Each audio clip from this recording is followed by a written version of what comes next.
What's up, everyone? Welcome to another episode of Down Once More. It is just Matt here today for a mini episode. Our second mini episode of the month. We skipped the middle month one because Rayleigh and I did an extra bonus joint one for you. So there you go. Today it's going to go back to a little bit of a grab bag, but primarily what today's mini episode is going to do is we talked a lot about HBO, FX, favorite streaming there. So I'm going to go through HBO, Showtime, Starz, USA, FX, kind of those premium channels, and talk the top 3 series from each of those. That's streaming, where you can find them, all that fun stuff, and then a few other random things. So before I get into the streaming rankings and ratings, I just want to give shout out to the touring cast of Hamilton. I believe it was the Philip tour because they have 2 going at the same time usually, and I think this is the Philip touring company. I saw them at the beginning of the month, and if you have the chance to go see it. Marcus Choi as George Washington was fantastic. It was the biggest departure I've seen in a George Washington performance from the original and from what I'm used to, but he had such a rich and unique voice, and he was fantastic in that role. And also, I thought that Pierre-Jean Gonzalez, who is playing Alexander Hamilton, I think he was my favorite performance of Hamilton that I've seen. Out of my 3, I've seen it 3 times now live, and I thought he just captured the emotion, the spirit, and kind of the actions of Hamilton better than any other ones that I've seen. So kudos to him, and the entire cast was fantastic. So highly recommend, if you get the chance to see it, go see it. So ultimately, I said this is like a streaming episode. This is really just one big recommendation super episode, but it'll probably only be about 15 minutes. So don't worry, that super means massive. I recently I had been hearing some things about the show The Other Two, which was an HBO Max original, and which, unfortunately, I had heard was canceled. But I'd heard that it was great and that more people need to be talking about it. So I decided to check it out. I was looking for something to binge, and I can tell you what, their marketing, HBO Max, and maybe it's just because they're playing in their financial, all the other bullshit they're doing right now, is they just pull shows. Like they had a series of Catherine Hahn that was based on a book called Mrs. Fletcher, that it was a mini series, and then it's not available like streaming or anywhere. Like you can't find this series to watch it now. And they've done that with a couple of their other shows, their HBO Max originals, or now Max originals. And I hope The Other Two doesn't go that route, because this is a show that I feel like absolutely deserved more seasons. Basically, the premise of it is Helene York and Drew Tarver play these older siblings to basically a kid that becomes like Justin Bieber, or that, what was it, Maddie Raps, that had like a little kid that had like a viral song and the stuff that goes on with that. And Drew Tarver plays his older brother Carrie, who's trying to be an actor, and Helene York is Brooke, who's just kind of struggling and trying to find something to do, doesn't really have a path in life in New York. And then their little teenage 15-year-old brother, 16-year-old brother becomes famous. It has a fantastic cast. It has Ken Marino. It has Molly Shannon as well. And Josh Segarra. Josh Segarra is in this, and he is becoming one of my favorite actors to see pop up in places. I thought he was great in She-Hulk. He is fantastic in this. And then he popped up in the most recent episode of Heels, which is a Starz series about professional wrestling with Stephen Amell. And I was so happy to see him pop up in that, because I love him in everything I see him in. So kudos to Josh Segarra. I hope I see him in more things. And if you haven't checked out The Other Two, check that out. It's on Max as of now anyways. There's 3 seasons of it, and it doesn't have like a giant cliffhanger, so it's not like you'll be super pissed with how it ends and that there's no resolution, but highly recommend that as well. A movie recommendation I'll throw you is Joyride. So this is available on digital now. It came out, I want to say, in May or June, and it did really well for a straight comedy, which we don't get a ton of anymore, that aren't like dramedies or something like, or action comedies. It's got a little bit of action, a little bit of drama, but very minuscule. This is primarily, I would consider this a straight comedy in the vein of like The Hangover. And it is great. It has Stephanie Sue in it from Everything Everywhere All at Once, and also from one of my recent new musical obsessions, Be More Chill. She plays Christine in that, and I talked about it once on here before. Her performance and just over the top quirkiness in I Love Play Rehearsal from Be More Chill is fantastic. Go check that out on YouTube. But Joyride is so much fun. I've watched it 2 or 3 times now, and it's still so damn funny. It's got a lot of rewatchability to it, so highly recommend you check that out. It's not streaming anywhere. You have to pay to rent it. I think it's worth it, so check out Joyride. All right. Now I'm going to get into my ratings of series streaming available from some of the top companies. I started going through, I did just HBO, Starz, Showtime, those at first. I feel like those are the big three of like the premium networks that are streaming. But then I also wanted to throw in FX and USA and Netflix on there. I didn't do Hulu. One of the things I wanted to do with this was I wanted to just select series that have at least 3 seasons of them. I don't want to give you recommendations or things that are great that only have 1 season yet. There could be a lot of diminishing returns there. It could get canceled. It's not enough to binge. Like 1 season isn't enough to binge. 3, give you some meat on the bones and what to go for. I was going to do AMC as well, because I feel like they have had some really solid series, from Breaking Bad on there, which some people would argue is the best TV series of all time. Better Call Saul is great, but there aren't enough series that have run 3+ seasons that I have seen at least 3+ seasons. And I really only want to select series that I've seen all of the seasons and watched it that I could recommend them and give my thoughts on there. So there's a few that missed the mark that I could get some heat for from all of you guys, but these are the ones I'm going to recommend. I'm going to start with HBO because I feel like that's one of the things HBO is known for. Their quality series, how good they are. I will do a preface, a little bit of a disclaimer. I have not seen The Sopranos. I have not seen Boardwalk Empire. I know, especially The Sopranos, those are ones that get a lot of shine, and I'm sorry, I've not seen it. I know that's on me, but that could be my list. In my opinion, the top 3 on HBO, and it's hard to pick just 3, but the 3 that I'm going to do is I'm going to start off with Game of Thrones. So I've talked about Game of Thrones a few times on here. I feel like when Game of Thrones was starting out, the first few seasons, mainly towards the end of the first season, because at first people don't know what to expect, but Game of Thrones became, going into season 2 and on, I feel like just peak appointment television, which is one of those things HBO is well known for. They're those series that you need to watch as it airs. You're going to be talking about it the next day. And that's what Game of Thrones was. It had a fantastic cast throughout it. Unfortunately, they met with the things that Benioff and Weiss, they were good at adapting material, but once they surpassed where George R.R. Martin was with the books, they sucked and they dropped the ball right at the goal line towards the end. I don't think that ruins the series as a whole. I've heard some people that are like, I hated the ending, don't waste your time watching it. I think that's absurd. I feel like the first 5-6 seasons, I think it was 5 because I forget. I think it only ran 7 total. So we'll say the first 4 seasons are some of the best seasons of television out there, in my opinion. I love it. I have rewatched it a number of times. It still hits. Highly recommend Game of Thrones, one of the best.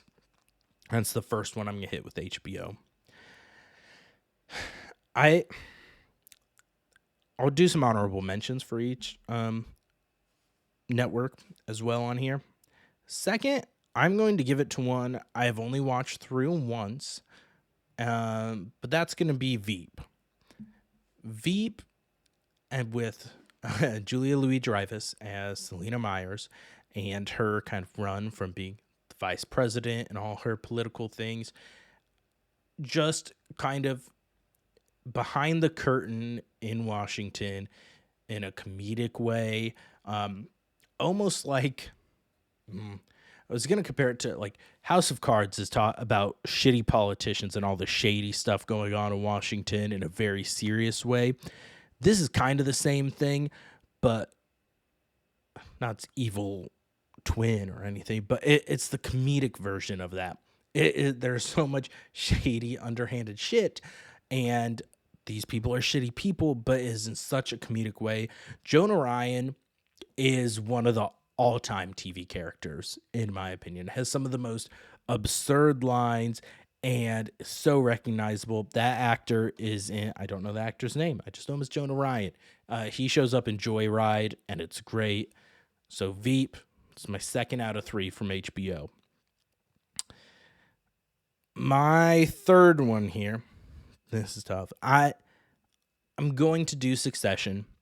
It may be some recency bias, but Succession went 4 seasons, and each season I feel like is arguably better than the previous one. And I felt like it had a very satisfying ending. Everything going on with it, I felt like they stuck the landing in the 4th season. It's a straight drama, pretty much. Yes, there are comedic elements. I would not consider this a comedy in any ways. This is a drama. It is family intrigue. It is shady dealings. It is fantastic. So another one where it is a perfectly cast series, which I feel like HBO always nails their casting. So Succession is the next one up there. And then, so that's my 3 from HBO. Game of Thrones, Succession, and Veep. Some honorable mentions. The one that almost stuck into my 3rd slot over Succession was Curb Your Enthusiasm, with Larry David in this. It is just kind of peak awkward and over-the-top comedy, in my opinion. The new season should be coming out soon. I don't know if some of these TV series are getting delayed as well because of the writer strike and the SAG-AFTRA strikes going on because they can't promote it. But I know they'd advertise that. I don't remember when that's supposed to come out, but that should be coming out soon. I feel like it's like season 11. But Curb Your Enthusiasm, great. Righteous Gemstones is another one. It just finished season 3, which they're doing another season, but the finale of season 3 really felt like it could have been a series finale, but that one is great. Silicon Valley, great. Entourage, a lot of fun. It definitely has its peaks and valleys, but overall Entourage, really enjoyed, a lot of fun. And technically right now it's on HBO Max, and they're touting it as one of their series is Banshee. With Anthony Starr in it, and that is a fantastic and I feel like underappreciated series. It was technically a Cinemax series, so I didn't feel right putting that on the list, but Banshee, fantastic action series, highly recommend it. I'm gonna jump because I've been comparing them a lot now. I'm gonna jump to FX and do FX next. First up of FX is a series that's still running. It's not completed, and that's What We Do in the Shadows. Season, I believe, 5 is what's going on right now. And I feel like Matt Berry's character, Laszlo, is one of the best characters on TV right now, period, in general. Matt Berry is fantastic. He's a gem. His line delivery is awesome. The humor in What We Do in the Shadows, and nails it from week to week. I feel like it's almost gotten better as it's gone on from season 1 to now, and so highly recommend What We Do in the Shadows. It's great. I'm not gonna say much more than that. It's great. Next up, It's Always Sunny in Philadelphia. If you've been listening to the pod, you knew this one is coming. It's one of my all-time, it's probably my favorite comedy of all time. I feel like Rob McElhenney, Caitlin Olsen, Charlie Day, and Glenn Howerton, their characters, it's the best gang in the comedy world that we have going on right now. It's the best ensemble cast. I don't know if you call it an ensemble cast. This is going to be a stupid me moment. Don't know if I know the definition of ensemble, but they're the best. One of the best series. It's Always Sunny. They're still going strong, and the amount of seasons they're renewed for, they will be the longest running comedy series that is aired. So It's Always Sunny. Spot 3 was really hard for me because there are so many. There's going to be a long list of honorable mentions here. But this could be some recency bias too. Coming off a rewatch, You're the Worst is going to be up there. I talked about it on a previous episode, but this series, it is a comedy, but starting in season 2, really the end of season 1, it deals with some very heavy subject matter with depression, anxiety, and everything like that in such a real way. And it really has so much heart to it, and it is so well acted and so well written that I feel like it is a very underrated series. I don't think I've actually ever talked to another person who has watched this series, and that needs to change. That's just ridiculous. Honorable mentions here. We got Dave, the Little Dicky series. It just finished season 3. Great series. Doesn't bump my top 3. Sons of Anarchy. Fantastic series. For me, it lulled a little bit in the middle when they go to Ireland, but it is a great series overall. Justified with Timothy Oliphant. It's great. They just did another, like a sequel series they came out with years after the fact, City Primeval. And I haven't gotten a chance to check that out yet, so I can't give any feedback on that. But Justified is fantastic. The Shield, which was in my elite category when I did my tier ranking, that was before my rewatch of You're the Worst, and so it got edged out by that. And Michael Chiklis in that as a dirty kind of corrupt cop. Fantastic. It is a very, very gritty series, so definitely not for everyone. So good. The League, some of the humor is dated, and the football references are dated, but it's ultimately a group of guys being guys, and the thing that holds them together is Fantasy Football League. Like, it's based on Fantasy Football League, but football plays a small part of it, in my opinion. And then The Bear.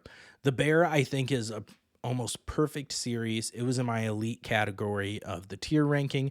The reason it didn't make my top 3, it only has 2 seasons right now, so it didn't hit my 3-season criteria. But if you haven't watched The Bear, what are you doing? I'm going to jump back to the premium ones now. We're going to hit Showtime next. First off on my Showtime list is Californication. I don't know if I've mentioned it on here or not, but I've watched the series through 3 or 4 times. Some of the humor doesn't age as well, but David Duchovny in this is so damn good. I was never an X-Files person, so I wasn't familiar with David Duchovny in that. This was the first thing I saw him in, and his character of Hank Moody as this just debaucherous writer, who's basically a sex addict and alcohol addict and drug addict and all of those things, is just so good. He is truly a piece of shit, but he is so funny. Is very well written. He plays a writer in it, so that's a good thing. It's well written.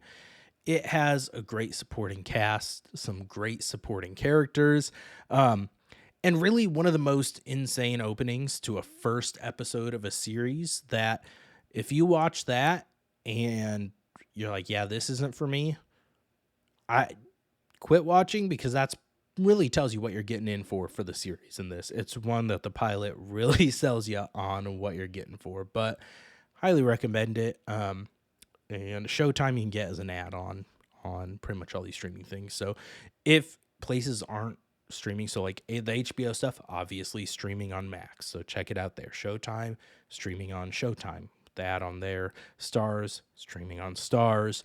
Some of these other ones have some weird ones when we get to the USA series, but so Californication, number 1 for Showtime.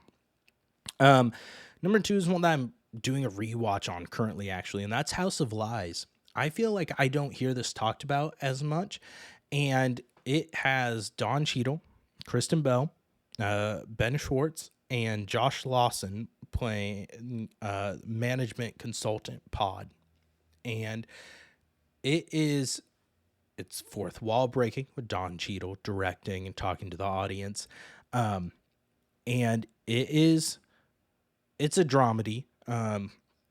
Is at its core, it is a pretty much equal parts drama and comedy, but it is very intriguing. It gets off the rails at some points, but I think it went 4 seasons total. On my rewatch, I'm only on season 2, so I don't remember exactly if it went 4 or 5. But it is fantastic. I feel like it needs more praise. Don Cheadle gives one of his best performances, and so does Krista Bell. Just fantastic in it. Ben Schwartz is great as always. And Josh Lawson, his role in this as Doug Guggenheim kind of ruined Mortal Kombat for me, as weird as that sounds, because in the new Mortal Kombat movie, he plays Kano, and I cannot take him seriously as Kano in that at all because of his character in this. So that's the unfortunate thing that he suffers with. But House of Lies, it needs more praise and recognition. Great Showtime series. And third is going to be Dexter. Yes, it did not stick the landing. It kind of sputtered out, but I don't think it was bad enough that ruined the entire series for me. This still is it's a dark series, but it is so well written, well casted. Michael C. Hall is perfect as this character. Now, I never read the books, so I don't know if he's accurate to the book's portrayal of Dexter, but as far as acting goes, he is so damn good in this, and he's another one that kind of ruins if I see him pop up in anything else. Like when he pops up in Gamer, the Gerard Butler movie, as the villain, when he's in there as that, I can't take him seriously. I'm just picturing him as Dexter. But Dexter, fantastic series. Honorable mentions from here are shows that I've talked about on here before. Yellow Jackets, it's only had 2 seasons. Season 2 I felt like wasn't nearly as good as season 1, but still I'm intrigued at where it goes. And Your Honor with Bryan Cranston, kind of the same thing. Season 1, in my opinion, significantly better than season 2, but still recommend. And Shameless is the other big Showtime series. And I mean, there's some other ones, but not ones that I've watched. So Shameless, the seasons that I've watched, I really enjoyed. Some of the other popular ones on Showtime are like Ray Donovan, Billions. Penny Dreadful was on there, and that one was pretty solid. I only got through the first 2 seasons of that, though. I think there is a 3rd season. And then the Dexter sequel series, New Blood, I thought was solid. There was obviously only 1 season of that. I'm kind of lumping it in with Dexter, even though it was its own thing. So that does it for the Showtime list. Next up, I'm going to hit Starz. Starz is really kind of a mixed bag for me. Their catalog isn't nearly as deep. They haven't done as many series, but the ones they have, is the first on my list here is going to be Black Sails. I've talked about it. It's a pirate series. It mixes history and fiction. So it is essentially a prequel to Treasure Island. So you get introduced in the first episode to Long John Silver and Captain Flint and Billy Bones and those characters from the Robert Louis Stevenson story. Is Robert Louis Stevenson? I believe so. If I'm wrong, don't come at me. So it introduces you to those characters years before. Long John Silver, both of his legs are intact. What do you know? But really, it is something completely different we've seen before. It has some fantastic action. It is fantastically written. It has some very intriguing and kind of heart-wrenching love stories at the core of it that you wouldn't necessarily expect. And I really enjoy the mixing. They throw in some historical events with certain pirates and everything that is really cool to see. And so I really enjoyed it. Black Sails, ran 4 seasons, and every season is great and great culmination, and they really stick the landing in the final season as well. The next one ran the risk. It barely made it on here because they brought it back and did a 3rd season 10 years later, and that's Party Down. Stars Adam Scott and Ken Marino. They did 2 seasons years ago, as lots of other people in it. It's got Ryan Hansen. It has lady I cannot think about, but she's in a lot of things, and you will know her if you recognized her as Jane Lynch. That's not the one I was thinking of, but it's a fantastic cast. It's a comedy of basically a bunch of failed actors and people in Hollywood that are working at a catering business, trying to keep the lights on. Adam Scott, his character was well known for a commercial he was in that was a beer one where he just goes, "Are we having fun yet?" Which I love to quote, but no one has ever watched this fucking show, so no one knows what it is. So everyone go watch Party Down so you will get my "Are we having fun yet" references. So Party Down, second on the list. Third is one that I feel like I hear mostly fondly referenced, but it is very over the top and indulgent, might be a good word for it, and that is the Spartacus series. So there's 4 seasons in total. One is a prequel season that aired between seasons 1 and 2 because the lead actor passed away from cancer in between season 1. So they recast the main role of Spartacus in between. So it was originally Andy Whitfield. He unfortunately passed away from cancer, and then he was replaced by Liam McIntyre in seasons 2 and 3, which Liam McIntyre does a great job. Andy Whitfield was absolutely fantastic in the role, so that was unfortunate. But it's got Lucy Lawless in it as well, Manu Bennett, and some other people. But the Spartacus series, it really aimed to kind of capitalize on the 300 style when it came out in a more TV, cheaper way. It seems like it is a lot of the cartoony, like blood splatter going on like comic book style, like 300 did. In the action, the slow-mo scenes, the saturated colors. And it is, I tell you what, you will see a lot of penises if you watch this show. So beware for a lot of dicks. A lot of nudity and sex in general. People think Game of Thrones was the early seasons of that were over the top. Ooh, buddy, Spartacus cranks it up to 11. A lot of gore, violence, everything in here. But gladiator shows always intrigue me. It's kind of fucked up as that is. That this was actually a historical thing, the gladiator arenas, not everything that happens in the show Spartacus. But I feel like they don't flinch at showing some of the brutality and some of the fucked up things that these rich Romans and everything would do, and things that are historically accurate, and rebellion of the slaves and stuff that Spartacus leads and goes on to that. But these 4 seasons, I think it's a lot of fun, even though it is over the top. Just know what you're getting into. And that's my third Starz series. My honorable mention from Starz is going to be Heels.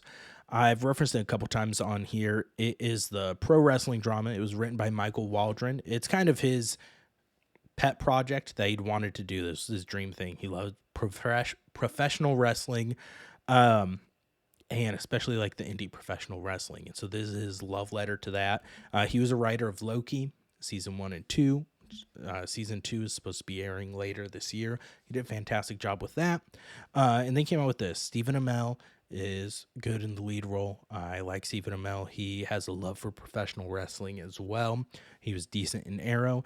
He did some runs because he was buddies with Cody Rhodes, who's a wrestler. So he featured in some WWE and AEW wrestling events with Cody Rhodes. That was really cool to see. And so he has a lot of passion for this character.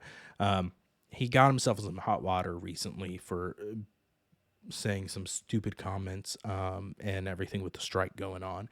But it still is a great series. It has a great cast. It has some great professional wrestling in it. And it kind of a peek behind the curtain of how everything's fake, but it's not really fake. The storylines, kayfabe, everything with that. Season 2 is going on now. Season 2 has been a lot of fun. So get in on Heels. while you can. No one can promote it right now, but go check it out. It's a lot of fun. All right.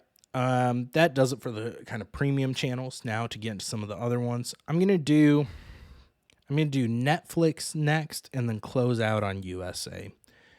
Netflix is one that I feel like now they're throwing as many series at the wall as they can, hoping they stick. It was hard to find a series that has gone 3 seasons on Netflix because they love to cancel it after 1 or 2. And also, I've just pulled away from Netflix so much that they haven't held my interest. So, spoiler alert right now, Stranger Things, not my top 3 because I dropped off after season 2 just because of the insane break in between and just oversaturation with these first world problems. There's too many things to watch that I didn't go back to it. So Stranger Things is on my honorable mentions one, but not my top 3. My top 3 here, and one of them's kind of cheating, so you'll see. So number 1, I got BoJack Horseman.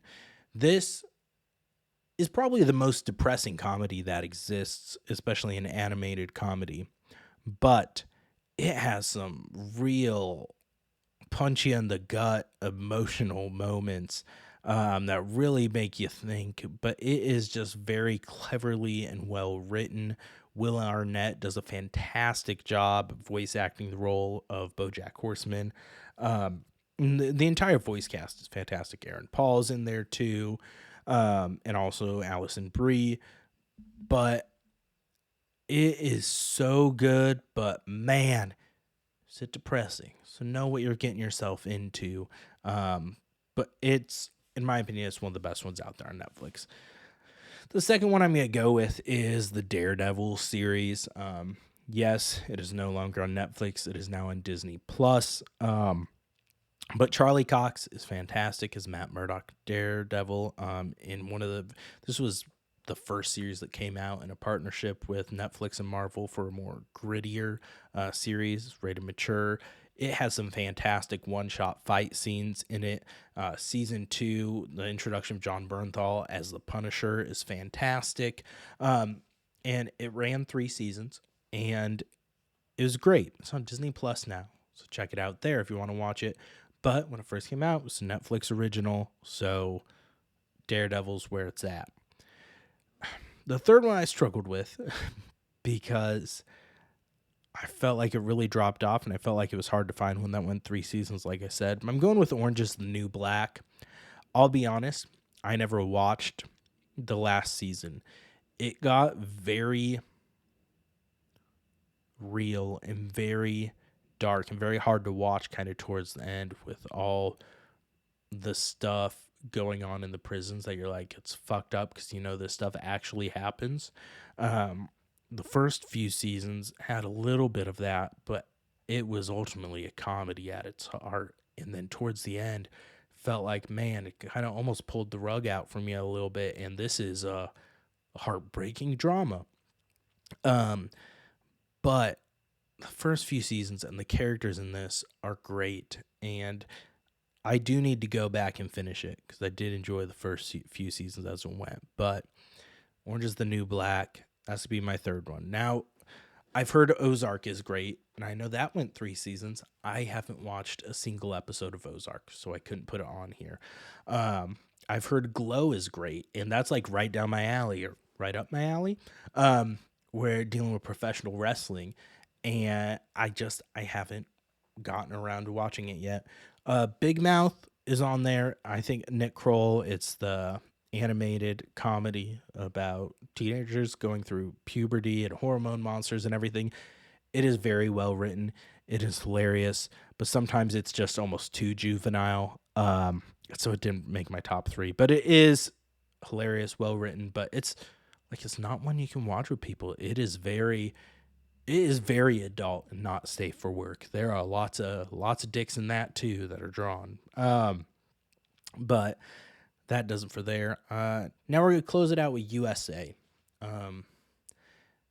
Again, like I said on all of these, I'm rating the ones I've seen.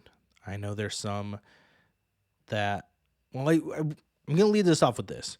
Monk is not on my list. I never got into Monk. I saw lots of lists online when I was just trying to compile, like trying to remember, okay, what all series did USA have?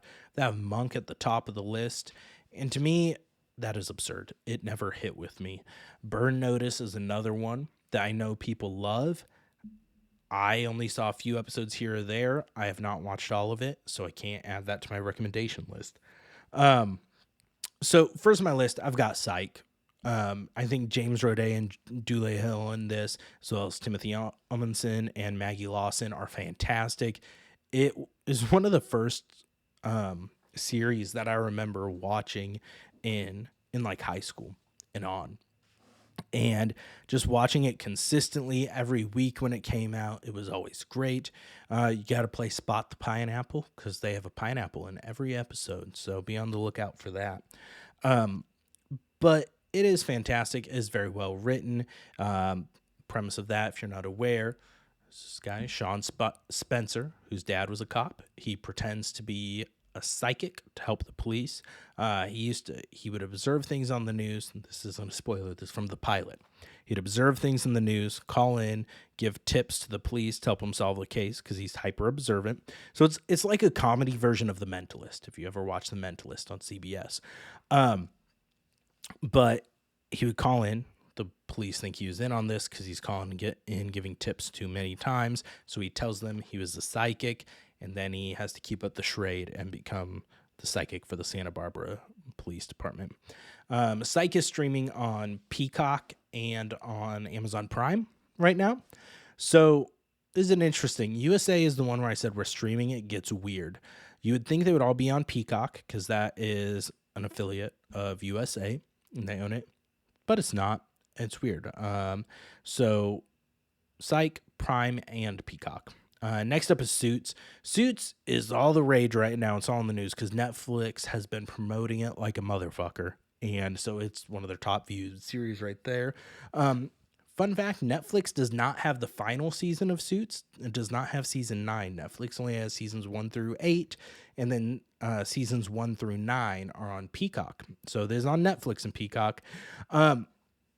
I watched this starting from episode 1 as it aired, watched it through week to week. Harvey, Mike, and Lewis are some of the best TV characters that are around. I've said that a lot this episode, and that's why these are the best series going on these stations, these networks. But they were very well written, is very fun. Some of the seasons get up and down for me, but as a whole, Suits, fantastic series. My final one from USA is one that I feel like got canceled far too soon. It had a fantastic cast, and I feel like it doesn't get the love that it deserves, and that is Graceland. It has Aaron Fiat in it, Daniel Sanjata, Manny Montana, some others, but basically it's an undercover cop division, and they live at this house. It's called Graceland. It also has Pedro Pascal in it in season 2, I believe. It just ran 3 seasons, so it just hit my mark. But it should have gone far longer, in my opinion. It was an intense action series. It was a fun cast, had fun scripts, fun storylines going on. And I feel like it's underrated and not talked about as much as it should be. So Graceland, it is streaming on Hulu, oddly enough. It is not on Peacock at all. Just on Hulu. So that's where you can find that one. And an honorable mention, I only have one here, and that's White Collar. Matt Bomer is a white-collar criminal, hence the name, that then partners up with the FBI to help them track down other white-collar criminals to basically avoid going to prison. It is on Freevee and Hulu. Another one on Hulu, not on Peacock. I don't know what USA is doing with their rights, but that's where you can find that one. I highly recommend that. That one was very close to getting in my top 3. Another one that's decent. I don't think it's on the level of these other ones, though, is Royal Pains. This guy plays a concierge doctor in the Hamptons. I never finished that one, but I did start it and watch it through the first 3 or 4 seasons. And it was pretty solid, but White Collar's my main honorable mention for USA. So that does it for the networks. TNT, TBS, They have some. I didn't feel like they had enough original ones that I watched consistently through and that ran 3 seasons I could throw on here. Same goes for Hulu. I was struggling. I didn't go and dig into any of them. Technically, The Bear is one, I think, that was a Hulu. Like, it's produced by FX, but it was FX for Hulu. I should have done more digging, but I didn't. Sorry for the lack of preparation, but I don't think Hulu has enough series that are known as being Hulu originals, and that have gone for 3 seasons that I could throw on here. Like, there's one like Handmaid's Tale. I know that's one a lot of people talk about. I haven't watched a single episode of Handmaid's Tale. So maybe I'll do another one, and if I do some more research and think Hulu has ones that deserve to be on there, they will. Not necessarily next mini episode, but another mini episode, I'll do ones like the main networks like NBC, ABC, Fox, CBS. That'll be the next one that I hit when I do the ones you can get on a bunny ear, on an antenna. So I'll do, what are those? The network television stations? Sure, we'll go with that. Stay tuned. Next week's mini episode, we will reveal our September movie. I did do a wheel spin, so I know which one it's gonna be, but we're debating we might throw a wrench in there, do kind of a special episode for our September movie review. So stay tuned for that. I'm doing this, all the fun stuff. Make sure you like, comment, subscribe, follow, share, all that stuff. Help us. My goal, I don't think it's going to happen because we are in the end of August and we're sitting at 36 subscribers. I would love for us to get to 100 subscribers on YouTube. We can get our own URL and some other stuff, some fun perks as creators on there then. So get us up to help us get to 100 subscribers on YouTube. Maybe we'll do a fun giveaway or find something to do when we hit 100. But thank you all for listening, watching. Stay tuned for next time, and don't forget to go down once more. Later.